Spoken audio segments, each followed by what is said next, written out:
One of the things that's really special to my family is this is part of our original homestead. So we have owned and farmed this piece of land for 6 generations, almost 150 years. So it's very near and dear to our hearts. The majority of the vineyards that are in Rockpile are actually also in the Dry Creek AVA, which is why you're here today on a Dry Creek Valley tour, is because all of our vineyards here are in both the Rockpile and Dry Creek AVA. Rockpile is something that's not only special to near and dear to our hearts, but just one of the most unique grape growing areas in the world. We obviously have all the same attributes of any hillside, area in Sonoma County. You've got great drainage, great sun exposure, great wind exposure, diversity of soils, elevation, all of those things going for you. But the big diversity in Rockpile is 2 things. It's our proximity to the coast. If you guys have been down on the valley floor today, you probably didn't feel much of this wind, and it blows all day long up here. And there's always a nice chill to the wind because literally the breeze comes right off the water, up the coastal range, and sweeps right over the top. So right now you're sitting at right about 1,400 feet in elevation. Like I said, the breeze blows like this all day long. The second and probably most unique factor of Rockpile is that essentially we're on a peninsula right now. Lake Sonoma is shaped like a horseshoe. When they dammed up the property, they dammed up the convergence of Dry Creek and Warm Springs, so the lake flooded in a V. And the Rockpile appellation is the ridge that runs down the middle of it. And the reason that's so unique is because the water, the lake is extremely deep and holds its water really well, holds its temperature really well, and it actually creates an inversion layer. So as the air heats up in the summer and fall, the growing season, the lake stays cold, it sucks the fog down. So you virtually have no fog during the growing season up here in Rockpile. And with, as you hit on, we grow a lot of the similar varietals because Petite Syrah and Zinfandel especially are very prone to rot, being big-berried, thin-skinned varietals. And when you can grow them in this environment up here where you don't have, the mildew pressure because there's no moisture in the form of fog, we've got great drainage in the soil, very little water retention, we promote a smaller berry size. It just is, all of those things above make Rockpile absolutely spectacular. So, this is a little bit about Rockpile. And actually, my family used to have about 4,000 acres here. We lost 3,300 acres to eminent domain when the Army Corps of Engineers built Lake Sonoma. So, as we like to say, if there is such thing as a silver lining into losing 3,000 acres, is that there probably wouldn't be a Rockpile appellation without it. What we're going to do is we're going to jump in the back of a couple of the trucks, and we can fit everyone in comfortably, and a couple people can sit up in front if you don't want to ride in the back. And we're going to take a little ride through the vineyard and up on top of the hill over here and taste some wine and enjoy the climactic advantages of Rockpile. But here you can really see it. And not only do we have great diversity of sun exposures and wind exposures and elevations, but an unbelievable diversity of soil up here. And we basically have the 3 major, rock sources that combine up here. You've got, as you can see here, a lot of people think this is volcanic rock. It's not. This is actually what would be classified as metamorphic rock. And it comes right off the top of the Rogers Creek Fault, which for those of you from the Bay Area know it more commonly as the Hayward Fault. And most seismologists believe that the next great earthquake in Northern California will be on the Hayward Fault. So if you look right here at this vineyard, and if you walk out a little bit and you follow the ridge line out, clear as day, you can see that fault line run out the ridge. So you're essentially about 200 yards from being right on top of one of the most active earthquake faults in North America. It's not going to happen today. So we're as good as dead. Actually, you'd be pretty safe up here. You just wouldn't want to be standing in the middle of the barrel room. And then the other two, the 2 soils, this one right here and this one right here, these are both igneous-based soils, igneous rock-based soils or volcanic rock-based soils. This is essentially a younger version of this soil. This is what the U.S. Department of Agriculture classifies as a Josephine soil. That is classified as a Souther soil. And these are all different soils that we grow fruit in on this piece of property. And I think it's amazing to see the unbelievable diversity we have. And somewhat of it is to be expected because the elevation changes that we have here, as I said, you've got an earthquake fault that runs right through the middle of the property. Like most of Napa and Sonoma County, you do have some volcanic influence. And then, like everywhere else, sedimentary rock is the most common rock form in the United States, or in the world for that matter. So we have, this is Jack's Cabin, this is more of a sediment-based soil type.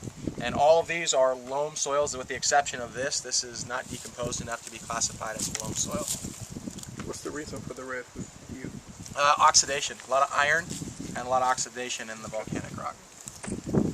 Now, if you get soils like this that are more decomposed, it's an older soil and it's got a lot more silt in it, so it retains water better. The better water retention is going to give you more microbiological activity in the soil, which is going to aid to breaking down the soil. So you see soils like this that are extremely porous. They don't hold water. One of the really interesting things is to get these soils wet and smell them, and how these soils on the end don't smell like anything because there's no organic matter in the soil.